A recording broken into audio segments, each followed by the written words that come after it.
What's going on, everybody? It's Paranormal with Paul JK right here, and welcome back to Secrets of the Stars. This is episode 21. Hope you're all doing well. As always, this is the show where I talk about alien life, ancient civilizations, and their connection with the stars. All that jazz. So, if you enjoyed this episode, please hit that like button, subscribe if you haven't already, all that good stuff.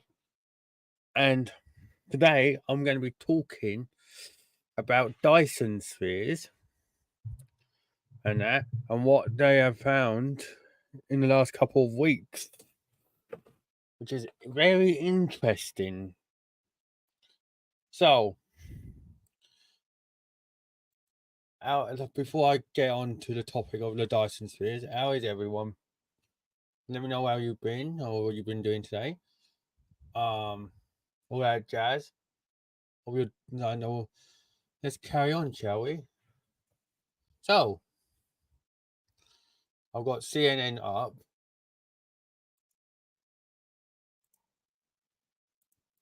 Here, and this is what they found.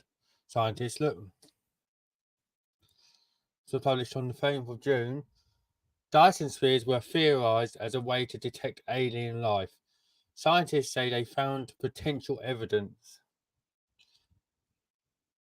Freeman Dyson, who was the one who theorized this, said that hypothetical alien megastructures would give off infrared radiation, and searching for that byproduct would be a viable method for searching for extraterrestrial life. And that's a 3D illustration of what a Dyson sphere would have looked like. Of course, he's British American as well, which is crazy. You know, there he is. Died in 2020. 4 years ago he died, poor sodden. He was born in Crowthorne in Berkshire. But he died, 4 years ago. And he's only just, if he knew what they just found out now, he would be jumping for joy, I bet. Because they basically been told, he basically said what he was searching for has been correct. So good on you, Freeman. So, what would be the ultimate solution to the energy problems of an advanced civilization? Renowned British American physicist Freeman Dyson theorized it would be a shell made up of mirrors of solar panels that completely surrounds a star, harnessing all the energy it produces. One should expect that within a few thousand years of its entering the stage of industrial development, any intelligent species should be found occupying an artificial biosphere which completely surrounds its parent star. He wrote in 1960. 1960 he theorized this when he first explained the concept, which is nuts. If it sounds like sci-fi, that's because it is. Dyson took the idea from Olaf Stapledon's 1937 novel, Star Maker, and he was always open about that. The late scientist was a professor emeritus at the Institute of Advanced Study in Princeton, New Jersey. Still, coming from a thinker who some in the scientific community say might have been worthy of a Nobel Prize early on in his career, the concept took hold and hypothetical megastructures became known as Dyson spheres. Even though the physicists later clarified that they would actually consist of a loose collection of or swarm of objects, traveling on independent orbits around a star. In his paper, Dyson noted that Dyson spheres would give off waste heat detectable as infrared radiation and suggested that looking for that byproduct would be a viable method for searching for extraterrestrial life. However, though, he added that infrared radiation by itself would not necessarily mean extraterrestrial intelligence, and that one of the strongest reasons for searching for such sources was that new types of natural astronomical objects might be discovered. Well, I'm not being disrespectful. There should be something out there at least, shouldn't there? Because I'm not rude. If we're talking about that infrared radiation, we don't know what they're made of like the objects which they're scanning us with. I'm not rude. We could be just going off with infrared, say. They could have they could be scanning us off of a new kind of color spectrum or off of the spectrum that we don't even know about yet, which is crazy, you know. Let me know what your guys' thoughts are. Scientists at the time were largely receptive not to the likelihood that alien civilizations would be found to exist, but that a search for waste heat would be a good place to look, said George Dyson, a technology writer and author, and the second of Dyson's 6 children via email. Science fiction from football to Star Trek took the idea and ran with it.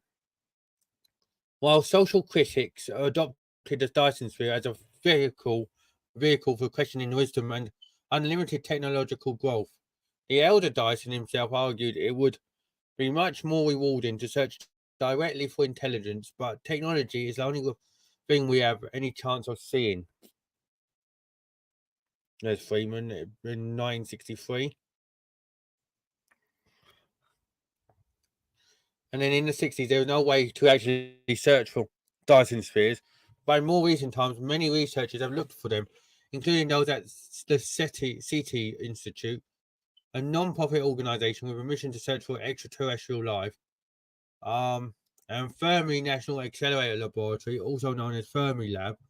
Now, a new study that looked at 5 million stars in the Milky Way galaxy suggests that 7 candidates could potentially be Olsten Dyson spheres, a finding that's attracting scrutiny and alternate theories. That is crazy. So they weren't really looking in the 60s because there was nothing there, like for the technology wise, but with the advancements in technology and everything that we know about now, they're starting to look more. That's good. But if he was that young now, he'd be loving this, wouldn't he? There you go. The authors of the study published May the 6th in the journal Monthly Notices of the Royal Astronomical Society, specifically set out to search for Dyson spheres in the form of infrared heat near stars that couldn't be explained in any other way. Using historical data from these telescopes that pick up infrared signatures, the research team looked at stars located within less than 1,000 light years from Earth. We started with a sample of 5 million stars, and we applied filters to try to get rid of as much data contamination as possible, said the lead study author Matthias Swarzo, a doctoral student in the Department of Physics and Astronomy of Uppsala University in Sweden. So far, we have 7 sources that we know are glowing in the infrared, but we don't know why, but so they stand out, obviously. There's no conclusive evidence that the 7 stars have Dyson spheres around them, though. It's difficult for us to find an explanation for these sources because we don't have enough data to prove what is the real cause of this glow. They could be Dyson spheres because they behave like our models predict, but they could also be something else as well.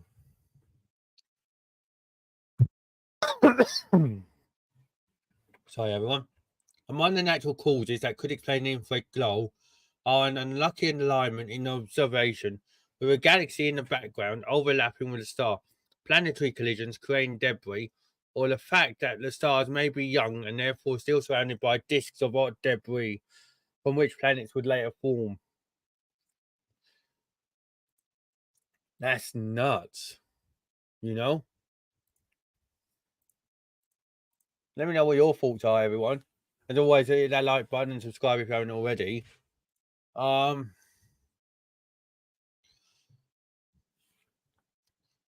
So there they go. Look, they also done a study as well, a collaboration between 1997 and 2001. There, you can see the data used by those researchers comes from two active space telescopes: the Wide Field Infrared Survey Explorer from NASA and the Gaia from the European Space Agency, as well as the astronomical survey of the sky in infrared light called the 2-micron All Sky Survey, also known as TUMAS.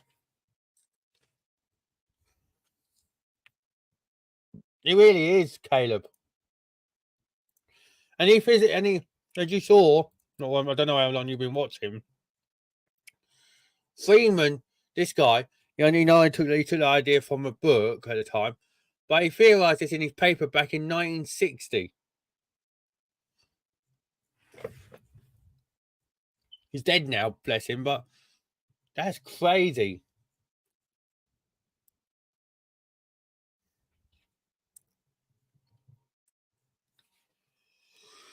The candidate stars are all red dwarfs, the most common type of star in our galaxy. They also dimmer and are smaller than our sun, which makes follow-up observations more difficult.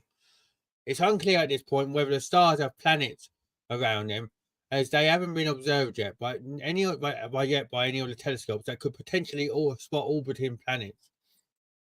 However, though, many of the thousands of exoplanets scientists have identified so far orbit red dwarfs, which makes their presence likely.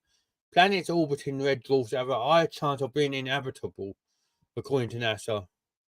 An earlier study published in March and using data from the same sources as the new report had also found infrared anomalies among the sample data set of 5 million stars in our galaxy.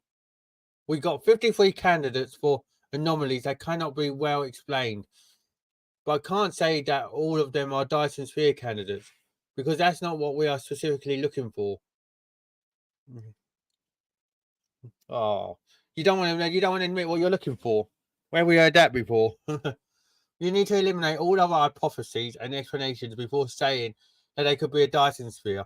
To do so, you need to rule out that it's some kind of debris disk or some kind of planetary collision, and that also pushes the science forward in other fields of astronomy. So it's a win-win. Who said Gabriela Contado, a postdoctoral research fellow at the International School for Advanced Studies in Trieste, Italy. So if Dyson spheres really exist, what could they be used for?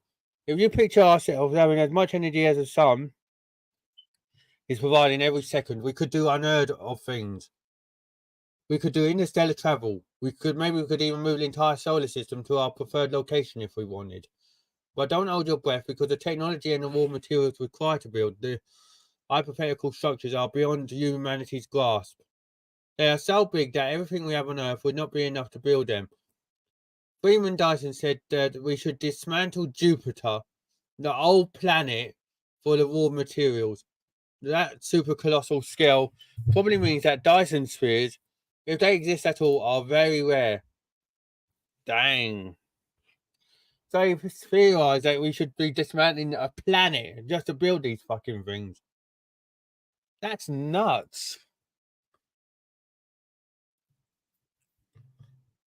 You know what I mean?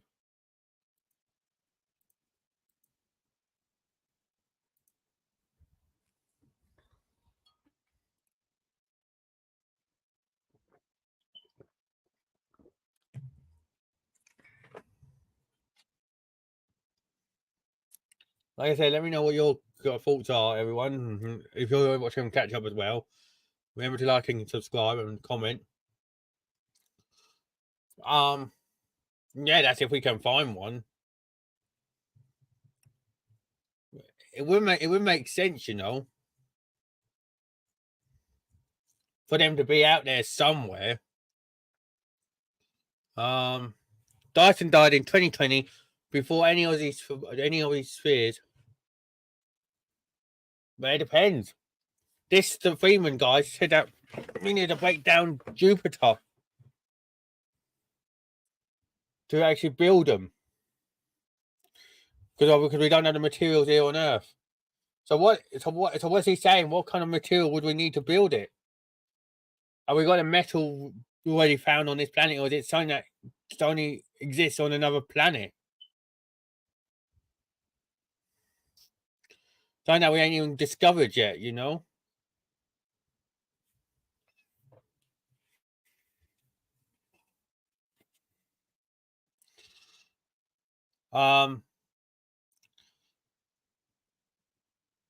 Dyson died in 2020 before any of his spheres could be found, although they are just one of a dozen ideas that bear his name. As a young scientist, Dyson showed that three competing quantum theories were actually the same theory.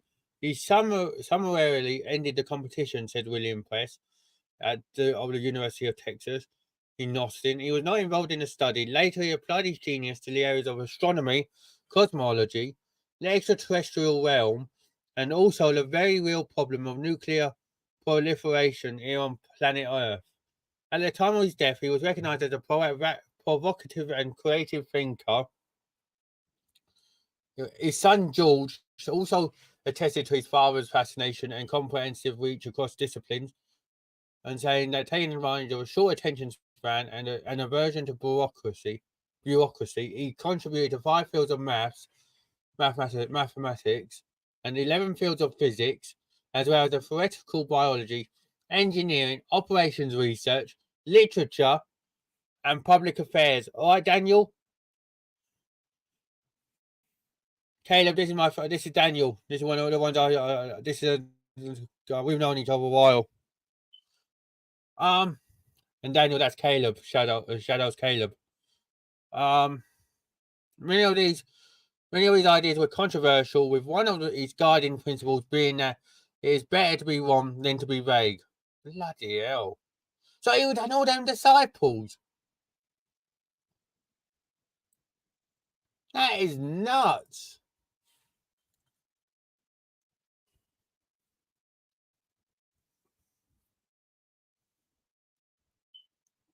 Like, I'm not being rude.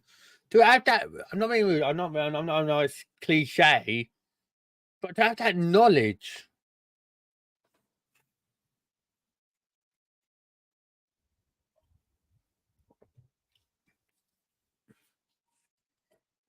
Good on him, I'd say.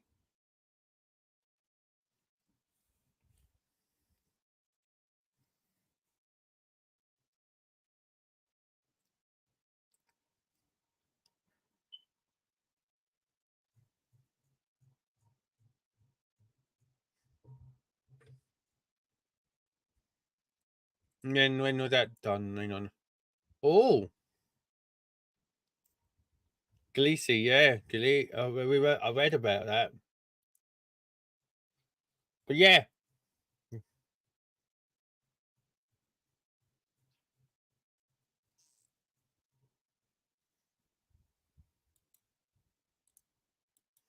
that's what I want to reopen. I want to reopen another one. Yeah, there you go. And this is another article that I was looking at. Researchers have identified at least 7 stars in our galaxy which could be surrounded by these. But it depends which stars.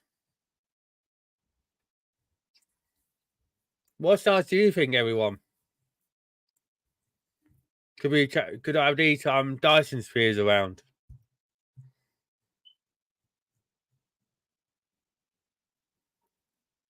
Because I'm not really hang on. Let's just get a picture of the solar system up.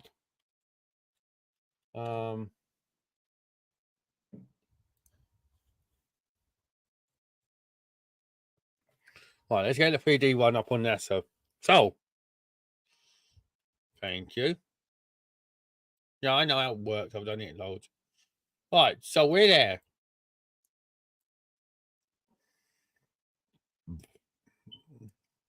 Jupiter's there.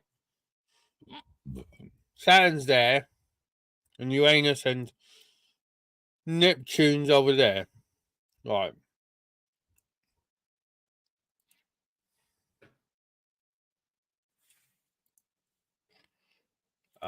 I'll put asteroids, comets, dwarf planets, constellations in as well.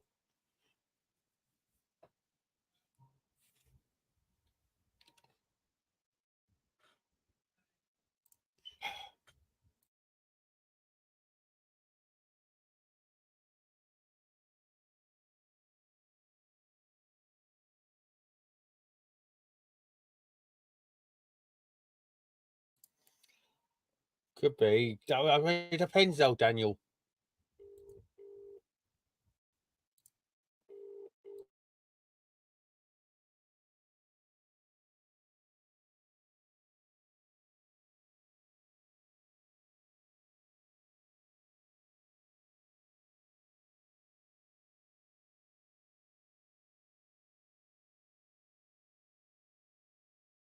Right. Well, that looks like a mess, doesn't it?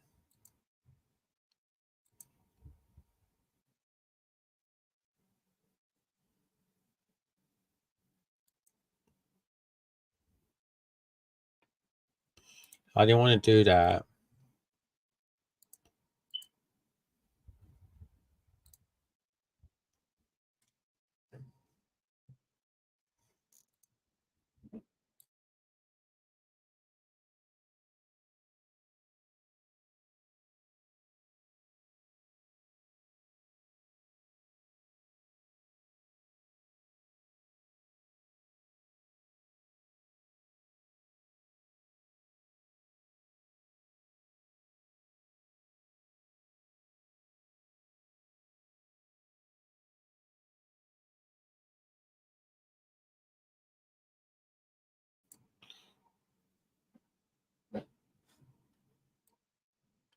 True.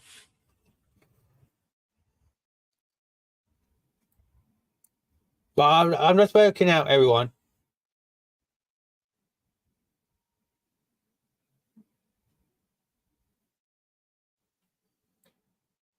Right, put it this way, though, everyone. Put it this way, Daniel and Caleb. Looking at this, just out of curiosity, right? They say that you look there, 7 stars in our galaxy could have alien Dyson spheres, right? I'm going to leave this here for you while I'll just go and get a drink. On top of my drinking now. What stars and planets do you think they'll be around?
Well, I'm back.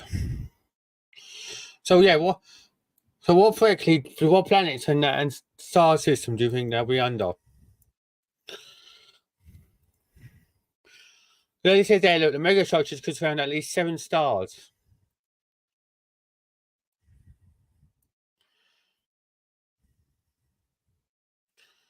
No, well, where do you think they would be?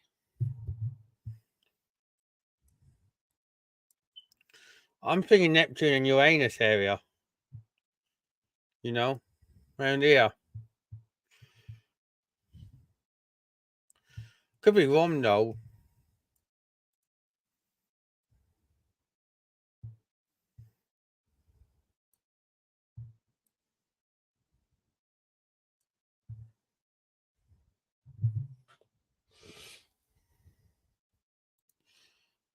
But I'm thinking, what do you think, Daniel? If you're still around.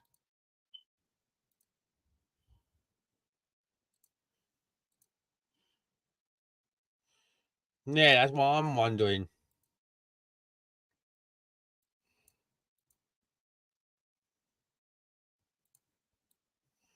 Look at this.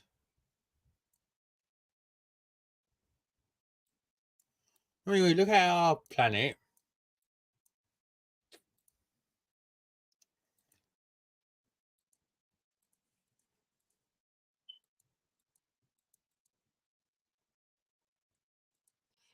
That's all the spacecraft.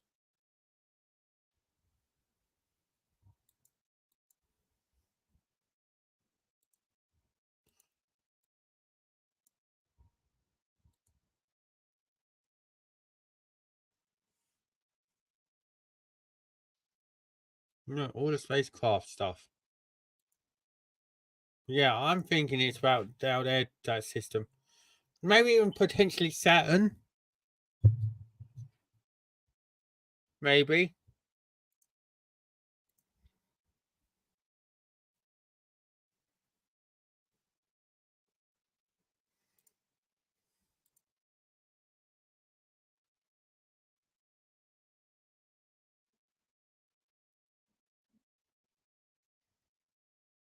I'd say Saturn had a, like, I'm going to mark it. I'm going to say 99.99% the Neptune and that, about 91% Uranus, and about 76% Saturn.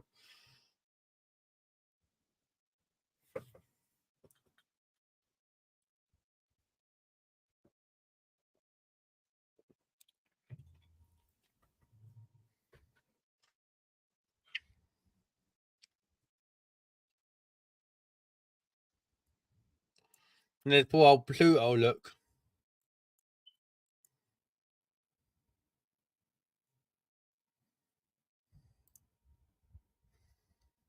Poor old Pluto got downgraded all those years ago.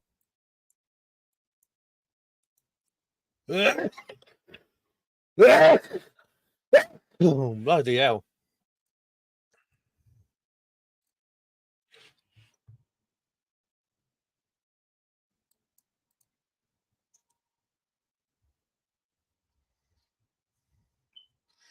Or could they be over?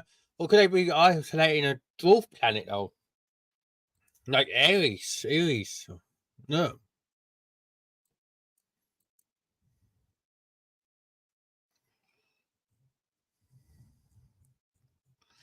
You know, could they be doing that with like something like that? You know, or Ceres? You know,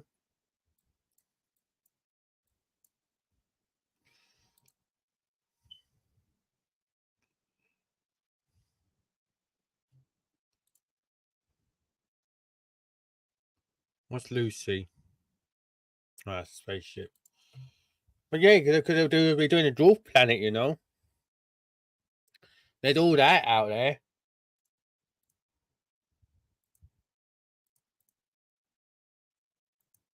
You know,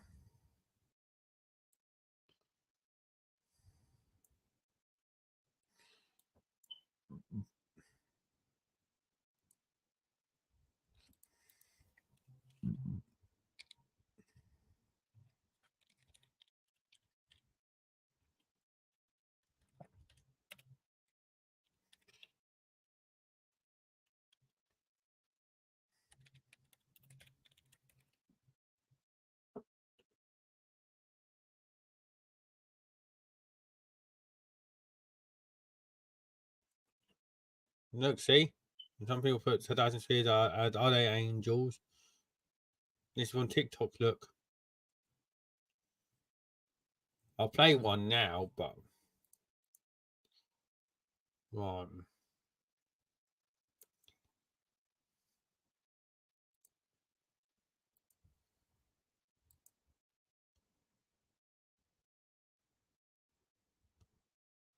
Look. Neil deGrasse Tyson.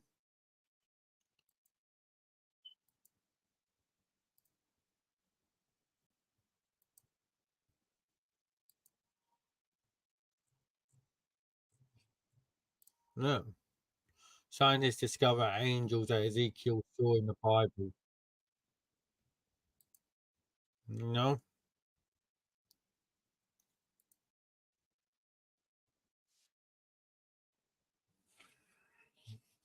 Like, it's nuts. You know?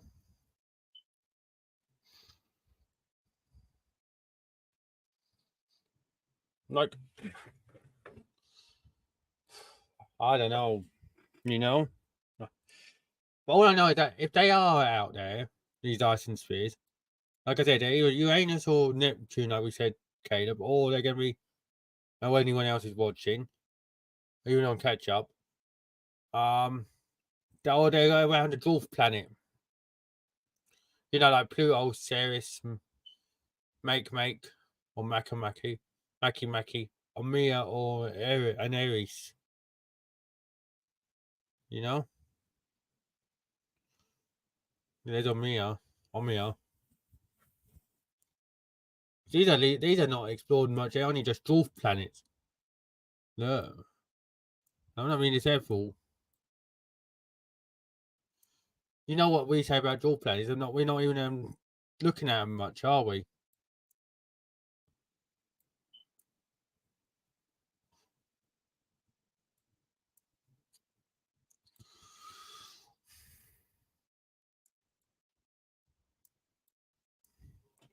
Hmm.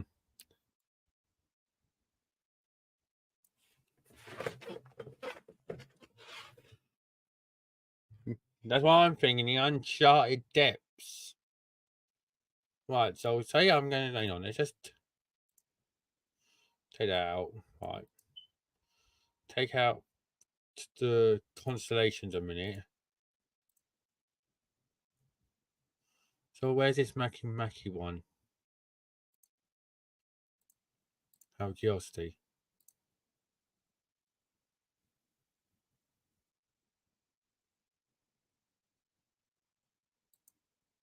I don't know how you're looking 2050, but have a quick look.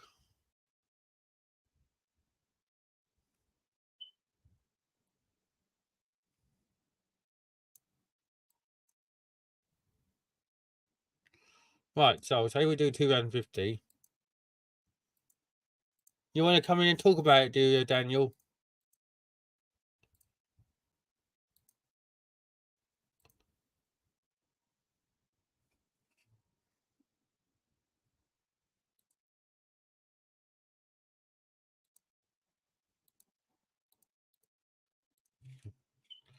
There you go.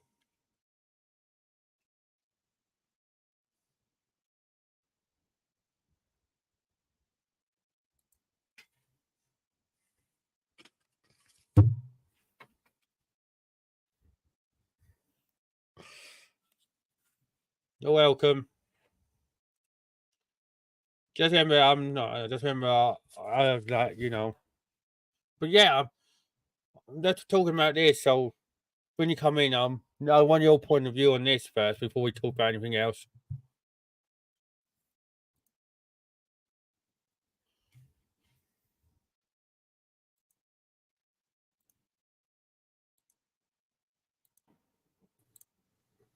Hi, Daniel. Hi, buddy. How you doing? I'm doing fine. How are you, mate? I'm okay. Thanks. Good to know. Right, I'm just after looking at this now. Me and Caleb were before you were like we're theorising that if they are Dyson spheres, they could be around Uranus and Neptune because they're uncharted space. We've not gone out that far to Because you know what I mean. Yeah. What do you think? What do you think? Could they be around there? Yeah, they could be. Yeah, they have to be actually, because I don't know. I mean, how far can we see into space? I mean, they have some pretty good telescopes. I mean, yeah. Yeah, I'm not in this effort. We've gone basically with Jupiter. We could technically say we've been around a bit. Saturn, Saturn could be a possibility as well. But I'm not saying we're saying Uranus and Neptune because those two, or we could also say, don't know about you, but I know Pluto's gone and been downgraded all those years ago. They could also be around dwarf planets. Yeah. Because I'm not even, they're around dwarf planets. No one's really going to check a dwarf planet when we're doing research, are we? What do you think? Mhm. Yeah, definitely. No. Don't forget to keep talking, Caleb, in the chat if there's anything you want to add. But yeah, I was looking at that. Oh, no, not that one. That's for TikTok. Yeah, this one. I was reading that article from CNN. Yeah, I was talking about this with a couple of guys last night, and like they say it's like Dyson spheres, but we don't even know what they are really. We just saw some stars dimming or something. Basically, what he put it down to, because he had a paper in 1960, and he said one should expect that within a few thousand years of its entering the stage of industrial development, any intelligent species should be found occupying an artificial biosphere which completely surrounds its parent star. So he's basically saying that if there is then they could be like around the parent star of the system or the star planet, which is crazy. And you realise this back in 1960.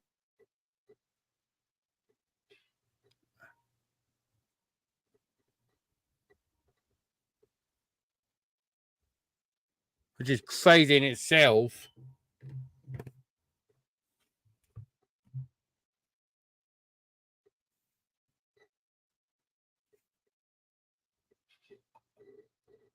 And apparently they're saying if we could harness it, we might be able to remove the solar system. Anywhere in the galaxy. Yeah, I think people who create Dyson spheres, they say they're like type 2 civilization. No, wait. Type 1 is a type 1 civilization is a race that can harness the power of their planet. Yeah. We're not there yet, even though I think we're very close because we're talking about geothermal energy and stuff like that. I think we used to be, but because we decided to go on our way and basically do wars against each other and everything, we lost a lot. Look at Atlantis all those years ago. We lost that. Yeah. For some unknown reason. Well, they say Atlantis was lost during the flood. Some people say it was during the flood. Some people say it was an ice age. I'm not sure. I mean, a lot of people have a lot of theories. Yeah, there's a lot of theories on that. But I'm just saying, there's that civilization. So we did get there one stage, which was a type 1, and then we go and fuck it up. So whenever we get close to doing something, we'd always find a way to fuck it up for ourselves. That's what I'm basically getting at, because like you said, type 1 we're nearly there. But if we're going to get there, are we going to fuck it up again? I hope not. But I think we know. I think we are pretty smart nowadays. We probably won't. Hope so. I think they did find a type 2 civilization, though, didn't they? Yeah. I believe. And I think a type 3 is one that can harness the power of their solar system. Kardashev skill. Here we go. Type 1 is able to access all energy across on its planet and store. Type 2 can directly consume a star's energy, which is a Dyson sphere. Type 3 is to capture all energy emitted by its galaxy and the black hole and everything. And Type 4 is able to use such energy which is comparable to the power of the entire universe. Yeah. So, no way we're going to get Type 4. No. Just saying that now, guys and girls. We could, emphatically, if we go across the stars in years to come, we could end up becoming Type 3. Yeah. But that's just theorizing. That's if we can get out there. I mean, type 3 is all we need, right? That's all we need. We don't really need Type 4. No. Type 3, I would say that Type 3 we would need, really, for basic space travel. Like when you're going, like, you know what I mean? When you're going to, like I'm using Star Trek here, but warp speed and all that kind of jargon, you know? Mm-hmm. I would say Type 3 is what we need for that.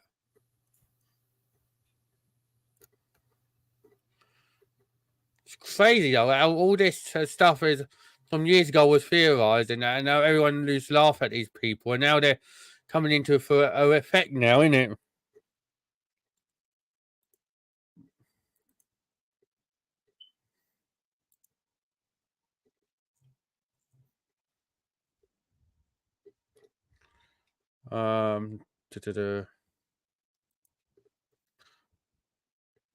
There's Sakada Chef, the one who done the scale. There you go. There's a little bit more. Planetary civilization is Type 1. Type 2 is stellar civilizations. And Type 3 is galactic.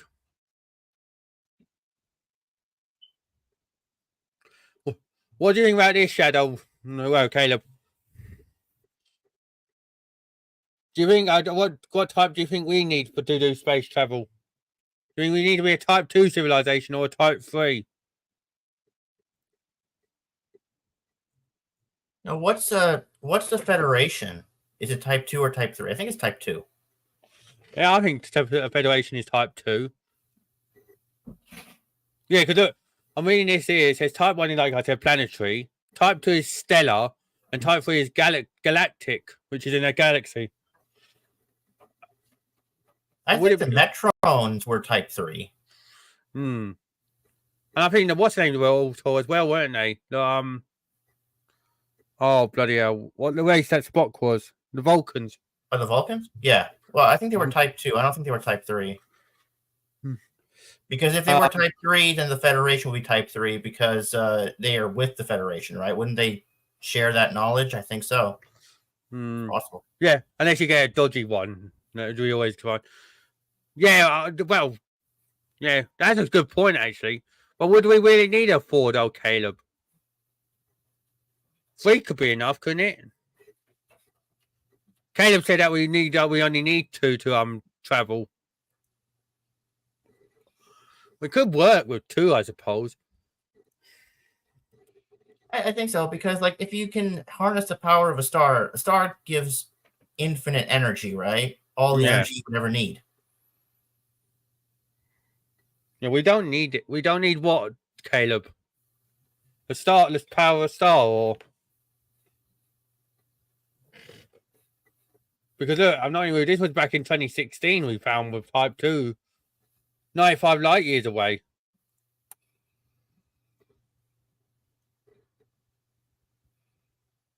Apparently, 3 or 4. We don't need it. But say there is hostile life forms out there. 3 or 4. Well, that's true. There could be hostile life forms. But again, they could be looking at us and thinking that we're the hostile ones, you know? We would be a superpower with 3 or 4, true. I'd say Type 3. Type 4, I would say yes if we were like amongst the stars. Like if there was more than just this planet that had human life on it, you know? What do you think, Daniel? Yeah, definitely.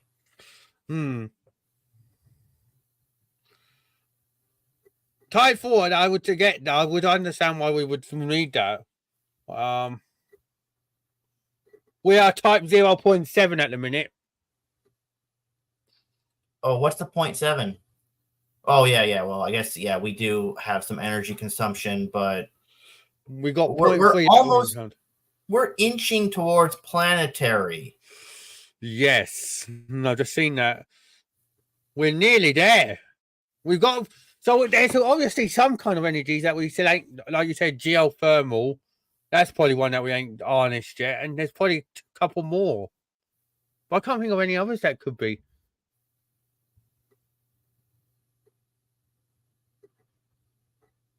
Anything you can you think of any others, Caleb? Well, I'm me and Daniel trying to think of some. I know, like you said, geothermal's one that I would say because Well, we we've have done solar. so We have solar that's what I'm power. going to say. We have solar. Nuclear, We have wind. wind, yeah.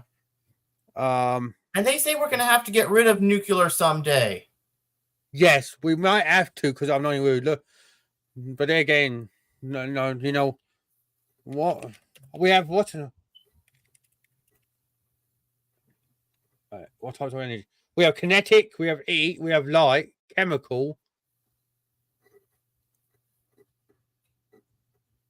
What else? I know this is the BBC bite size. Kinetic, heat, light, chemical, elastic potential energy or strain energy, gravitational potential energy, electrical energy, magnetic, and nuclear. So there's still quite a few out there that we ain't harnessed. Look, like elastic potential energy is that with a catapult. I never heard of elastic potential energy before. It must be new then. I know this article done for. I know this is BBC Bite Size, which is our kids stuff, like Key Stage 3 doesn't say. So yeah, this must have been just recently that they've started naming this stuff. Like gravitational potential energy, chemical. Yeah, I knew about chemical. Sound. We forgot about sound. Sound could be a good one. To be fucking honest.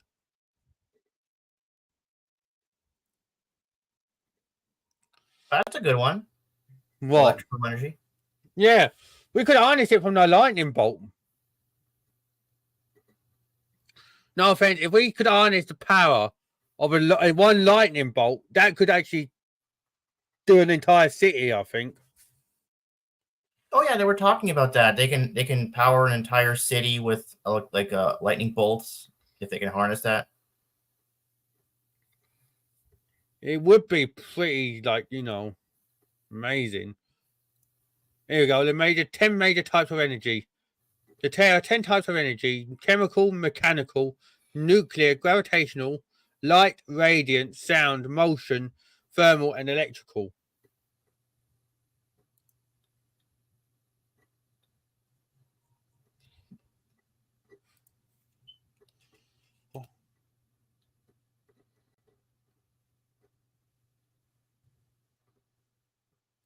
And then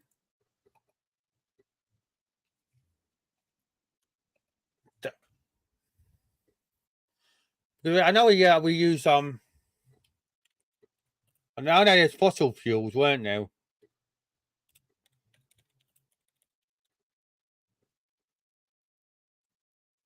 Yeah, nuclear energy, fossil energy, and renewable like wind, solar, geothermal. Oh, hydropower. Forgot about hydropower. And that's water in it. Oh yeah, hydropower. That's a good one too. Yeah, I forgot about that one. But so there's still three that we still. If we say that we're 0.7, there's still someone on this planet that we ain't discovered yet. And if you know us guys, we're a big planet. So wherever these lost one energies are, I would like to know. Tidal energy, yeah. Biomass, yeah.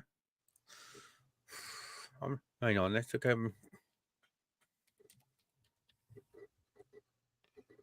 Right, we just want NASA. Where are you? Boom. You look at this planet, everyone. 70% water we're covered by. What would we be if we could harvest other planets? That's a good question, Caleb. What do you think, Daniel? Yeah, that is a good question. I think we would have more power than we could ever hope to get, that we ever could use. I'd say after we harness the power of this planet and our star, our sun, that's all we would need. Anything else would just be like a luxury. But yeah, I think if we could get this planet sorted, maybe even Mars, because we want to go back to Mars because that's where we came from, then maybe we'd be all right. Because this wasn't our planet originally. We came from Mars, everyone. We basically stole this planet. Yeah, I heard that. Yeah, Mars used to have life on it at one point, but then something happened and we came here. Some people said there must have been like a really bad nuclear war that destroyed the planet, and whoever was left came here. Yeah. The Sumerians and all that I said it in their ancient texts. But I'm not being deceitful. That's what I'm saying. We were at that stage where we could have been a Type 1 already or Type 2 on Mars. And we basically fucked it up. Now we're trying to have to rebuild and that, and there's still stuff in this planet that we don't even know about. It's crazy.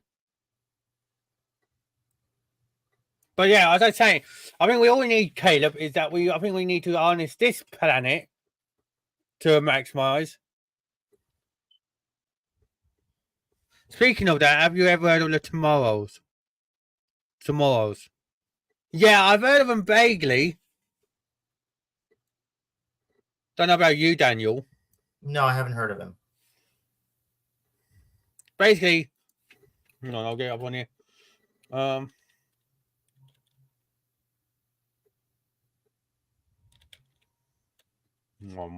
try it on for a second. There you go. Basically, it's them. It's basically a 206 work of sci-fi and speculative evolution. Yeah, the wars between planets and the curse. Yeah. There you go. Centuries following the terraforming and colonization of Mars led by humans, a brief but catastrophic interplanetary war takes place between Mars and Earth, costing both parties billions of lives. But eventually the planets make peace with each other, and a large-scale colonization initiative is carried out by genetically engineered humans called Star People throughout the galaxy. That could have, I'm not being rude. No offense to those authors or that. I love reading books and everything, guys, every so often. But if they're talking about stuff like this could actually be stuff that would have actually been going on years ago. All those years ago. Something like this could have actually been done. And that's how we got here. Technically. You know what I mean? Yeah.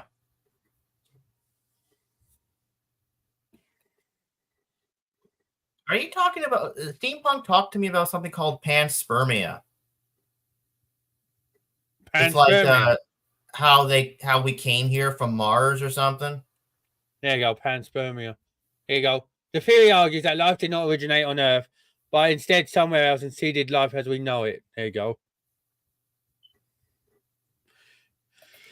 So basically, yeah, he argues that life is originated in space, in spatial ices, and it's distributed to the planets by comets and meteorites. I still think of the theory, that we were on Mars, and we think of like there was a blowing. If I remember correctly, I need to get up the video now again, but if it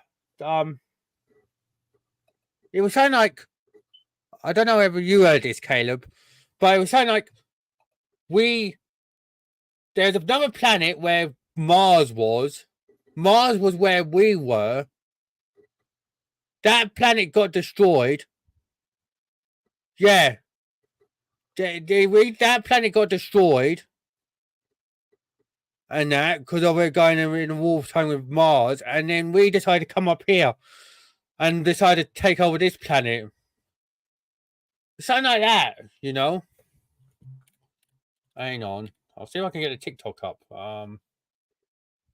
Yeah, we'll make her go for like follow me on here, but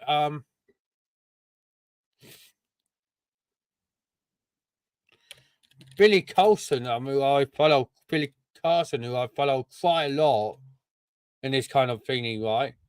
He talked about it a lot, you know. He talked about all this, like, here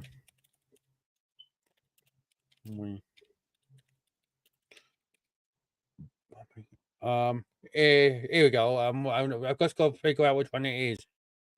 So let's have a listen, and I'm just double check, all right, everyone.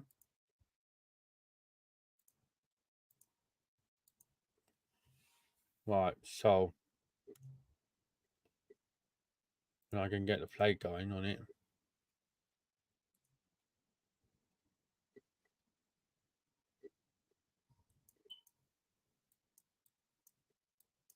Oh, I don't want to play, does it?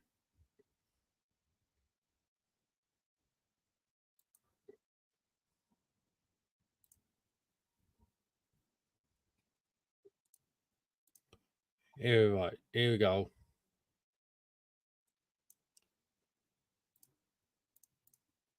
You know you can hear it, all right, Daniel? I can't hear anything. Sorry. Right, hang on.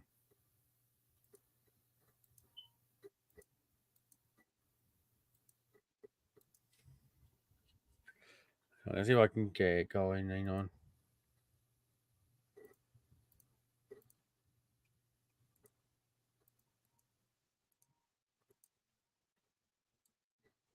Why are you talking, Billy? Hang on.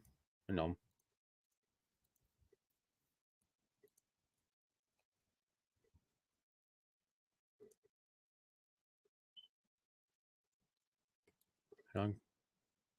So let me know when now.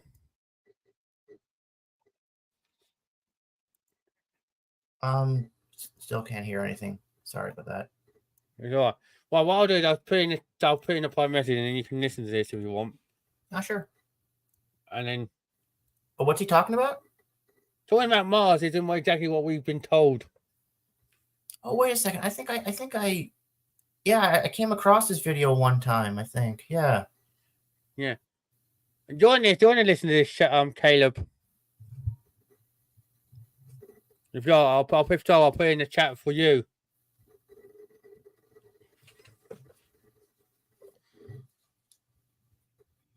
Well, they did find frozen water on Mars, so they're like, oh, this is must be it's a sign of life. At one point, at least. There you go, mate. Yeah.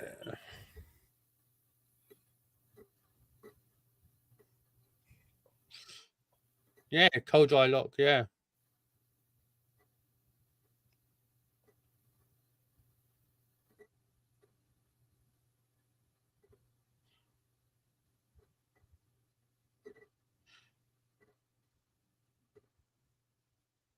That's what I'm saying. They come before us.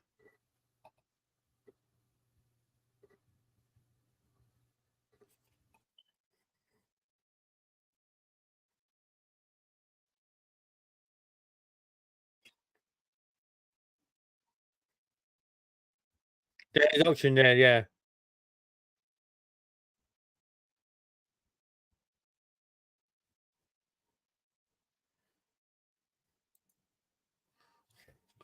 So yeah, like he just said, 23 and a half hours is a day on the Mars. So what does that tell you guys? Mars came before Earth, and something happened, and Mars went to be after us in the solar system. You hear that, Daniel?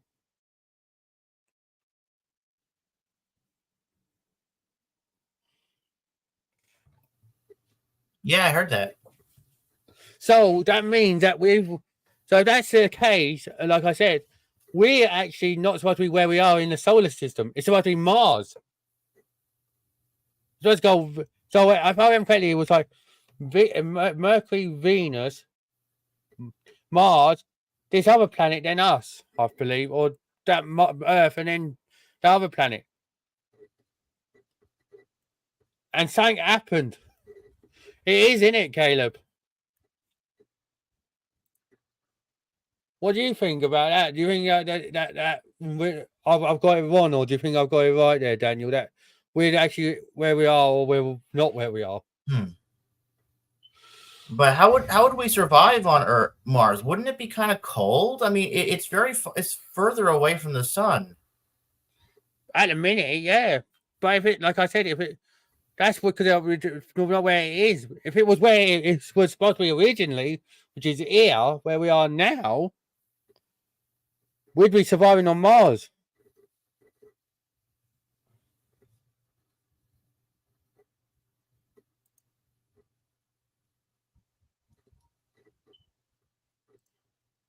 Oh yeah, I've heard about this one as well.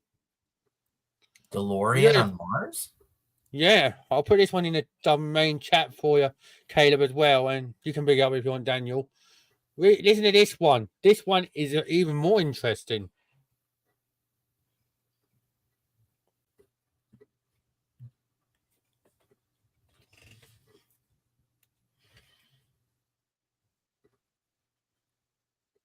Wow, I never heard that before. That's very interesting.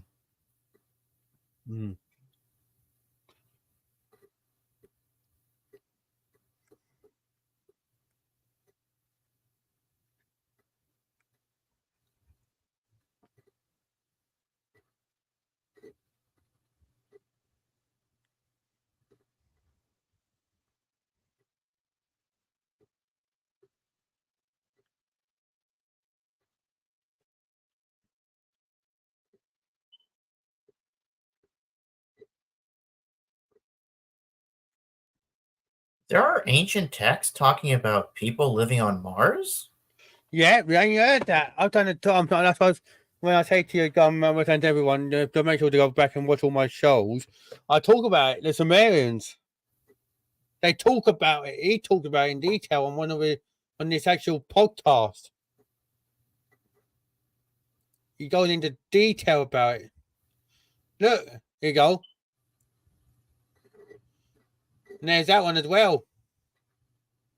Oh, yes, there was war on Mars. Yeah. Yeah.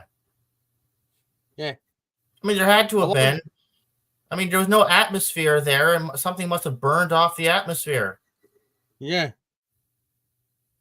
But can you imagine the power of the weapon that they used to destroy the planet and burn off the atmosphere? Exactly. That is nuts. I mean, even with our most powerful weapons today, we can't do that. No. We have nuclear bombs. We have we have something called steampunk. Remember him? Steampunk told me about something called intercontinental ballistic missiles that could irradiate an entire continent. When I heard that, I was like, "Really? Oh my god! That's crazy."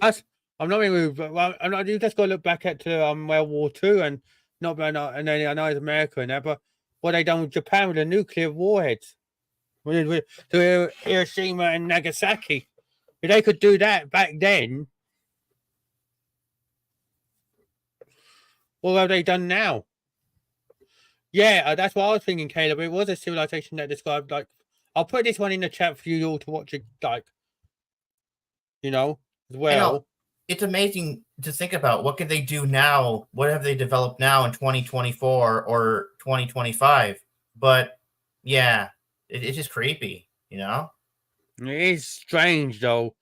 I don't, like I said, I'm not. I know you will someday, Daniel. But when you go back, I even discussed about another site, which Billy even, I think it was Billy who talked about it, that they don't use Area 51 in Nevada anymore. They actually have another site for alien stuff. So they abandoned Area 51? They don't use Area 51 apparently anymore. It's just the front now. They've got another one which is under the desert somewhere else. Like I don't know whether it's in the same vicinity, but it's something like it's under the desert. And I talked about that on one of my shows, on one of these shows. I've talked about Antarctica and the Nazis, that they were in coalition. Like there's something going on there. Oh yeah. I heard about Antarctica and the Nazis. Yeah, I heard about that. That is nuts, yeah. Like they're still there, and I'm like, there's still Nazis. Now, I don't know if there is, because if there are, they must be like 90 years old or something. 130 years old, more like, I think. Yeah. But again, if they kept alive with alien technology. I mean, that's what I was going to say. If they were down there with alien technology, and I'm not saying it is because we know sci-fi. I'm going sci-fi here, folks. But if there is stuff there which can like regenerate your body, like they do in like all these sci-fi shows, they could live forever. Yeah. Yeah.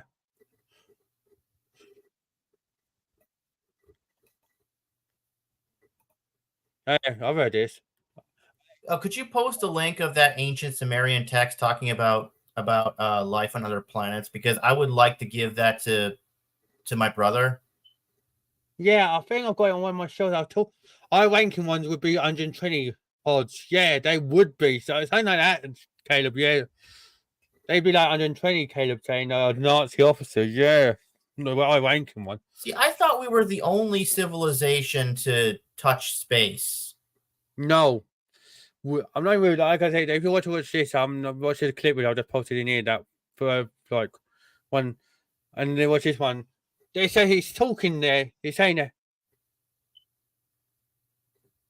we're humans' circadian rhythms more in tune to Mars's day and night than our own planet.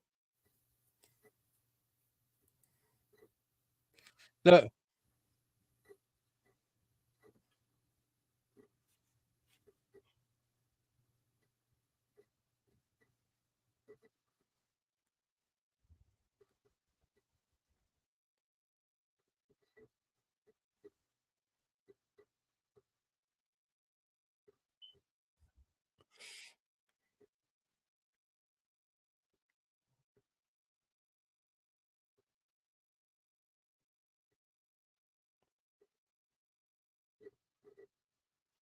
That is nuts.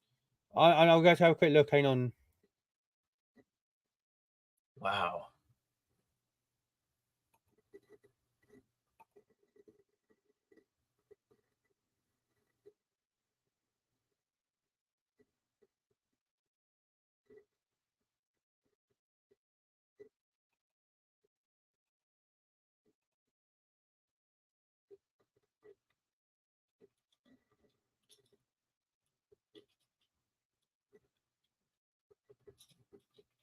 Isn't that crazy?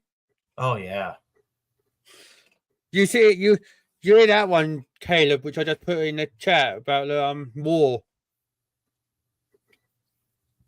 and Xenon. Oh, and while I'm looking now, I'm just quickly have a look on my YouTube, and then I think I heard something about this on Ancient Aliens. Yeah, he was on Ancient Aliens as well. This guy, yeah. It's. What do you think, mate? Yeah, but yeah, this guy was on Ancient Aliens and that. But it's just crazy. Oh well, Secrets of the Stars. Right, where are we? In the second episode, I talked about Antarctica and the Black Knight satellite. Third episode, what did I talk about?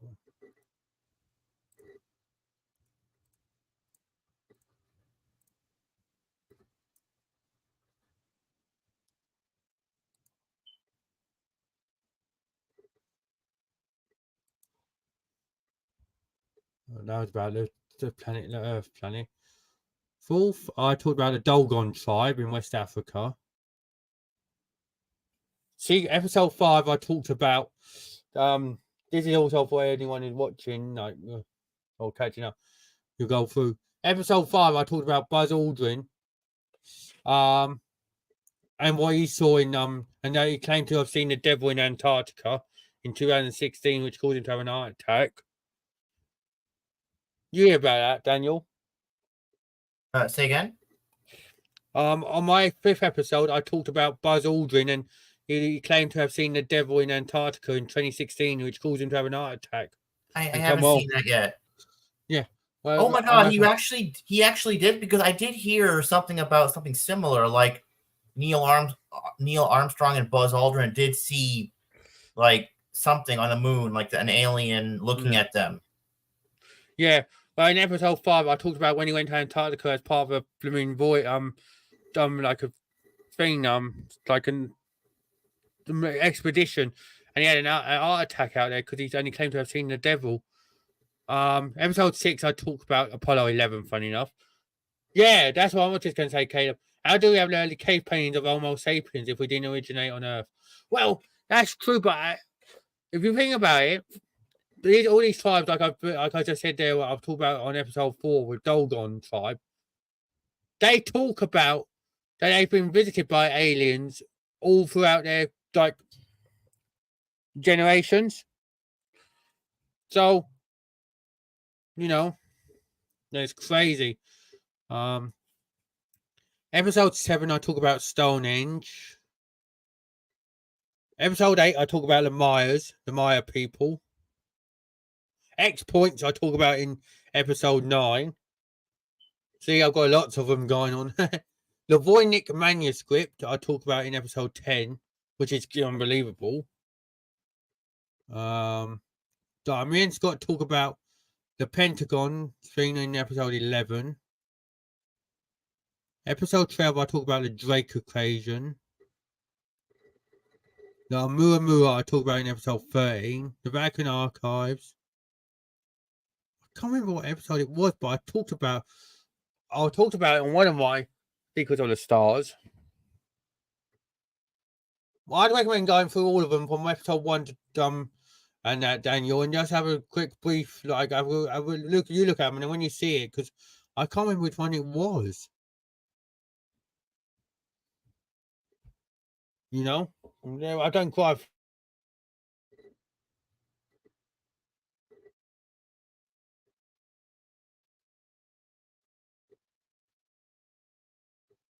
Yeah, I heard in the Vatican they have this machine that can look through time. Oh, I forgot what it's called. No, I talked about the Vatican Archives in a little bit of detail. I done that a couple of days ago. Oh, the chronovisor. Yeah. But does it actually work? Well, Billy talks about it as well, the chronovisor. Apparently, I think I even done it in this topic. About Vatican when I done episode 14. He says that if I remember correctly, he says that we would have been on the moon in the 1800s if it wasn't for us breaking out into war.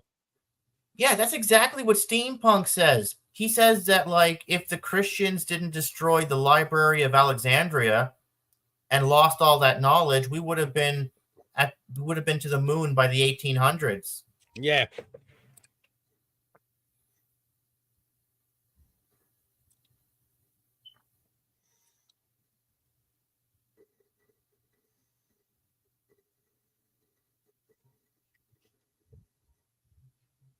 But would we? I don't know. By the 1800s, back then, people were not as intelligent as they are now. When you say that, yeah, I think what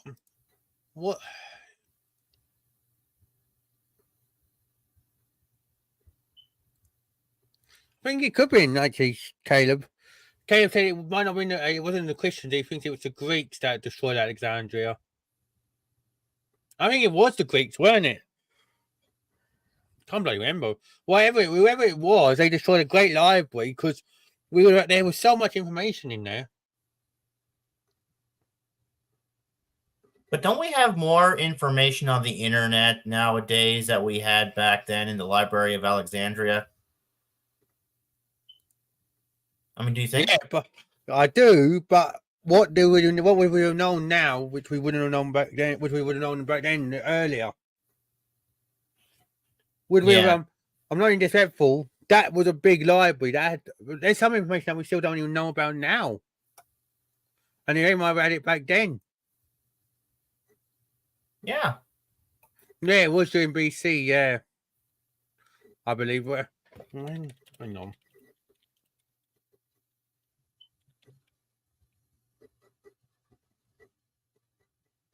48 BC. Yeah. Apparently, there it was accidentally burned by Julius Caesar. Oh, so the Romans did it. It's the Romans.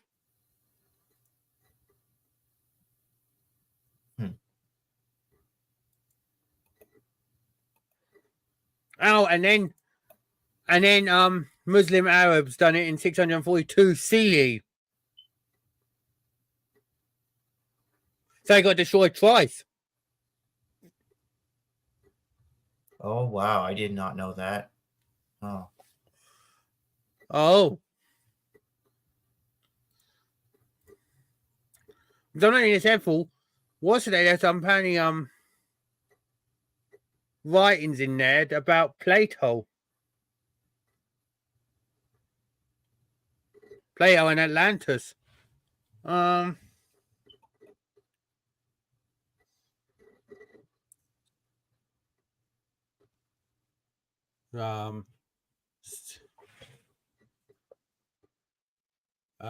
I think so.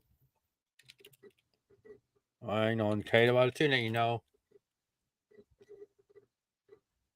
Yeah. CE and BC are alternatives to the original AD and BC.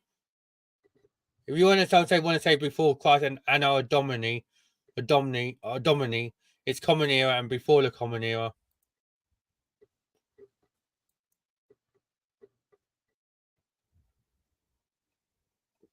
Yeah, I talk about bars. What's in the Maya I talked about? Why is it X points?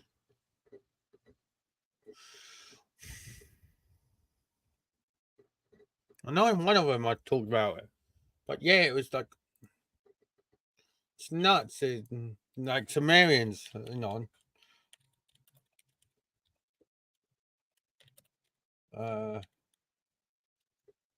There you go, Sumerian tablets. Here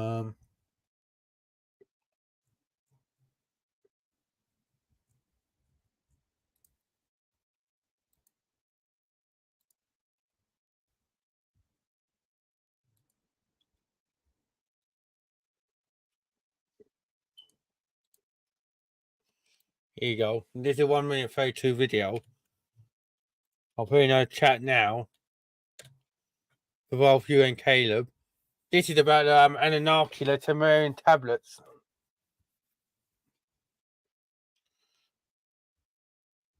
I think this is one of the clips I actually used, so. Oh, yeah. Those look cool.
Isn't it? It's crazy. Mm-hmm.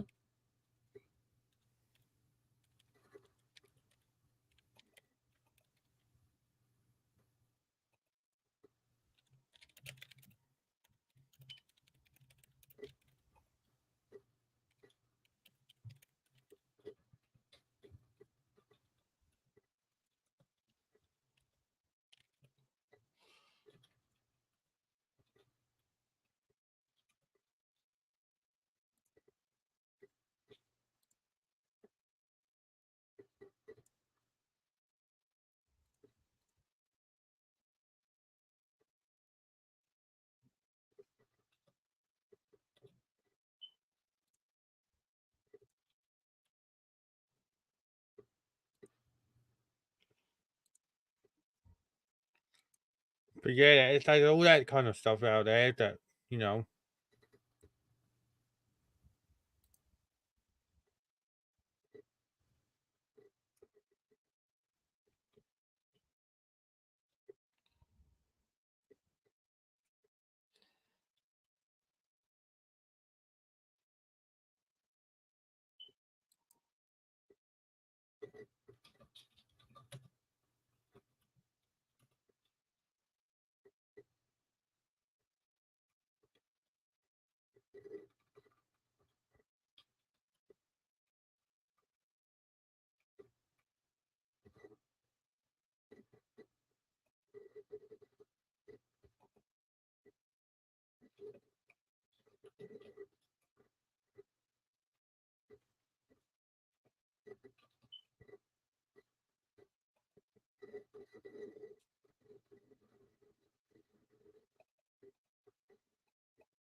Did you see that one, Caleb, if you there?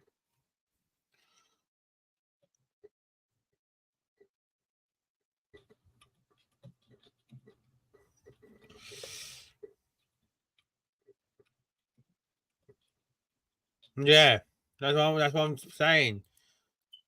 But that's what we're working on. It's nuts, though, because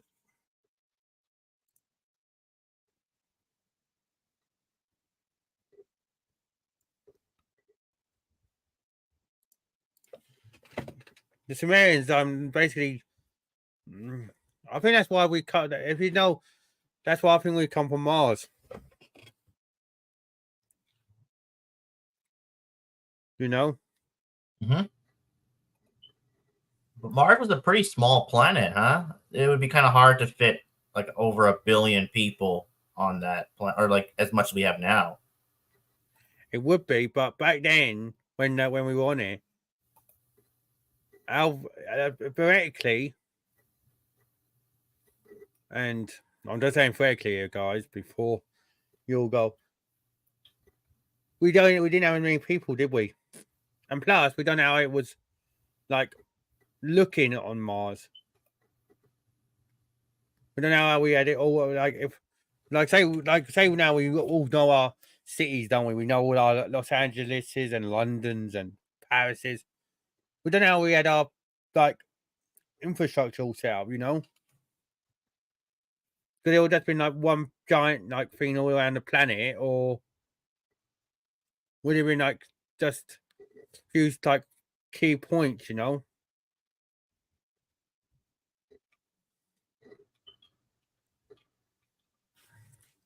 And besides, if they want to take us back to Mars, we got to start somewhere again when we get back there, don't we? And they're going to be putting a base on Mars, aren't they?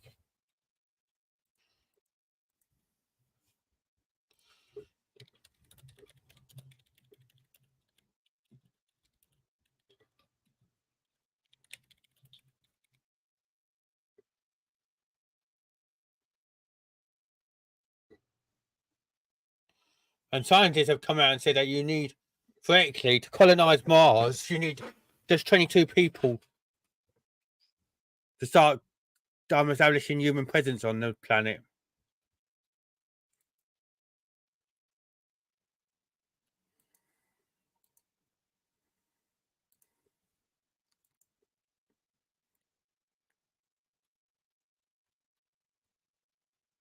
And then by 2050, they're saying there will be 30,000 to 50,000 people who choose a one-way trip to Mars to begin a new life. And by 2050, SpaceX will have the capability to transport 80,000 people to Mars every 2 years, resulting in a population of about 1 million by 2075.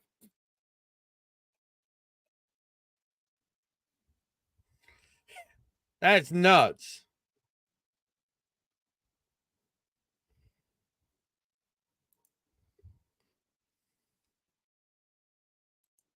$2025?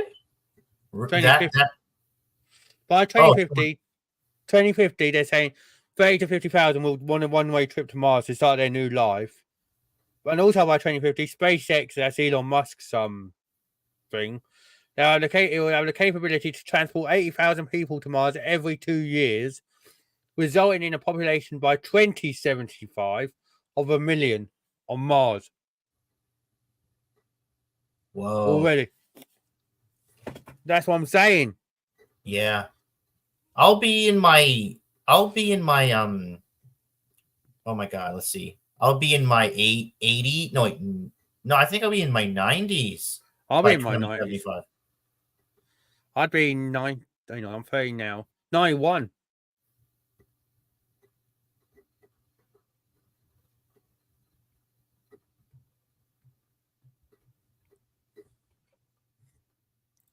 So I don't think we'll see it in our lifetime, but God, could you imagine that though? We get reborn and we go out and then we can choose where do we want to start. Do you want to start on Earth or do you want to start on Mars? Yeah. And that took 80 though, Caleb. By 2075, that we could have 1 million on Mars. Like, do you remember Jacob, right? Yeah. Yeah, I still talk to Jacob, a lot, and he wants to go to Mars. I remember he was always telling me, "I want to go to Mars. He wants to go to Mars. He wants to go to Mars." I'm like, "Why would you want to go to Mars? There's nothing there. First of all, if you launch yourself to go to Mars, it's dangerous because you can end up anywhere in space. And then when you get there, what is there? There's nothing." That's probably why he wants to go. Because I mean, it's like it was like this planet when we come over on here. It was a clean slate. You could do anything. You could reinvent yourself, basically. Yeah. I'm not being rude. If you go to Mars now, say, and you could be like, I'm not being rude. I'll just say I'm a millionaire. I'm not, but I could just say I am. I've got £2 million in the bank. I'm going to start building airspace containers or homes on Mars. I'm basically going to be known as the person who's done the homes on Mars ready for us to colonize. You'd go down in history, wouldn't you? Yeah.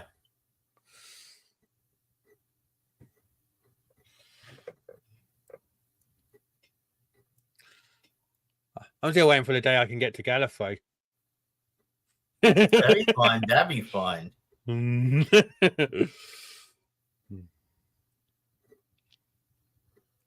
But honestly, it is nuts though, guys.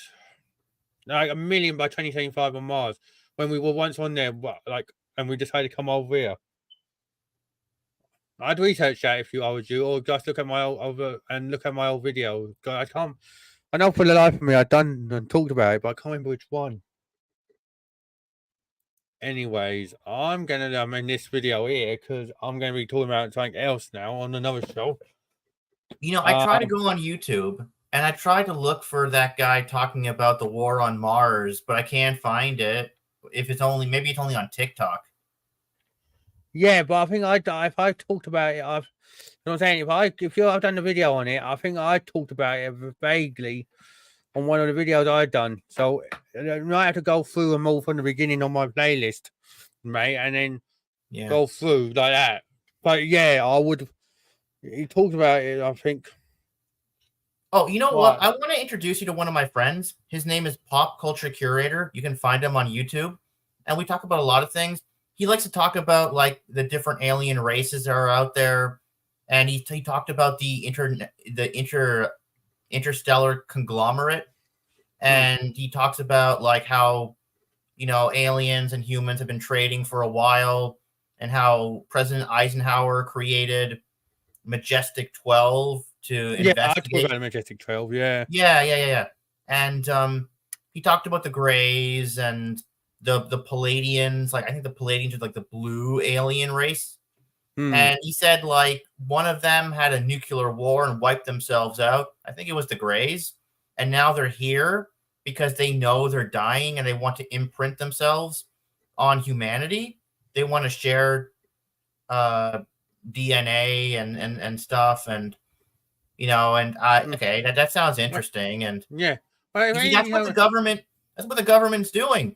The government is Yeah. trading technology for people, and like that the government allowing the Greys to abduct people for technology.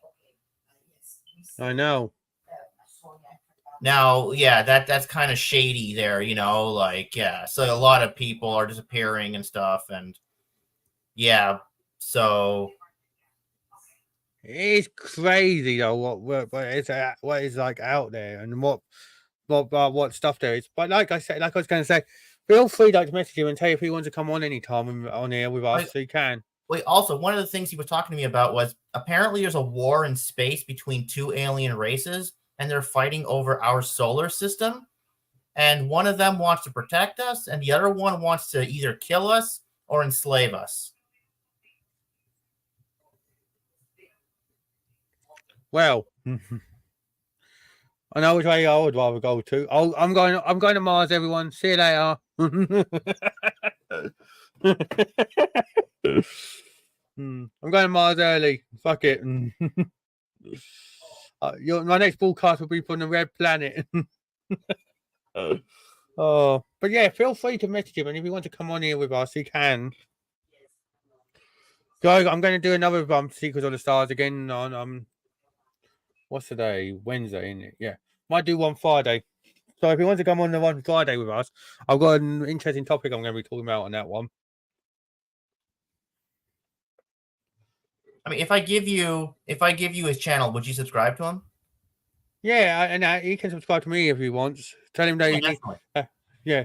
Tell him, and then what we will do is we'll have a big like I said, and then just message him and say I'm subscribed to him, and then tell him to subscribe to me, and then when on Friday if he wants to come on, and we can all have a big conversation, because on Friday I'm looking at a very interesting topic, and I'm going to let everyone have a brief little overview of it now, but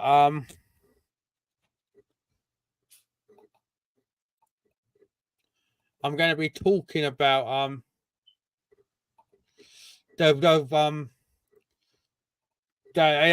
124 light years away. They've just discovered on the James Webb Telescope dimethyl sulfide (DMS) gas. Yeah, what's that? Basically, is a strong indicator of potential life due to its exclusive production by living things already on this planet, and it's been discovered 124 light years away. There's things on this planet that can use it.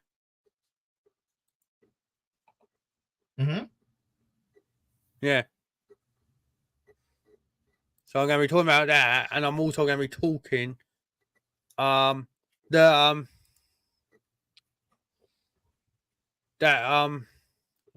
is his that thing?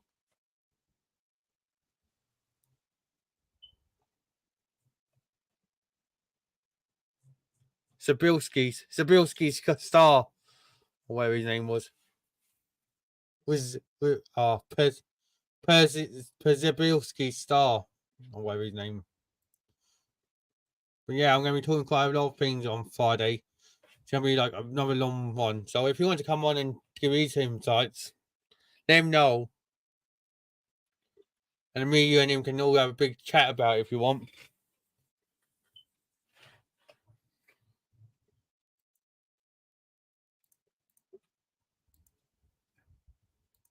Anyways, I hope you guys found this all interesting, because it's been really interesting. dynamic on this Dyson sphere thing.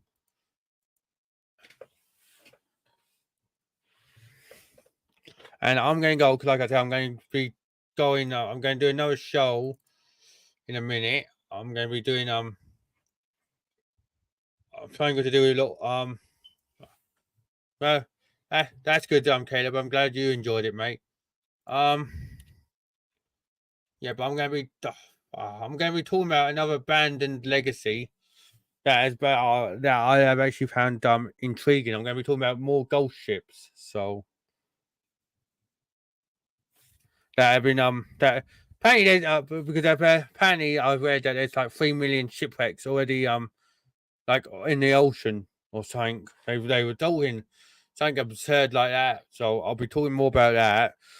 But yeah, thank you everyone so much for watching. Like the video, subscribe if you haven't already, share it amongst everyone, comment on all that good stuff. And I'll be back on again in a minute. So thank you all so much for watching. Take care, love and be kind to each other, respect each other, have fun.